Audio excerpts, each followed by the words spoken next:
रहनुमा मुस्लिम लीग नून राना मशहूद ने कहा कि स्पीकर के इंतखाब में खुलेआम आइन और कानून की धज्जियां उड़ाई गईं।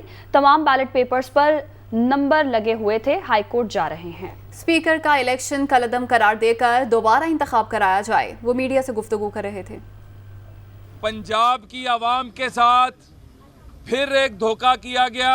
स्पीकर का इलेक्शन था तो चूंकि हमारे मुखालिफिन फ्रॉड पर यकीन रखते हैं, जो बैलेट पेपर थे उन बैलेट पेपर्स के ऊपर नंबर लगाए हुए थे। कानून और आइन इस बात को यकीनी बनाता है कि बैलेट खुफिया हो। जो नंबर लगा था हमने वो तमाम तफसीलें लेके हम हाई कोर्ट में जा रहे हैं। हमारा मुतालबा है कि खोलें हाई कोर्ट।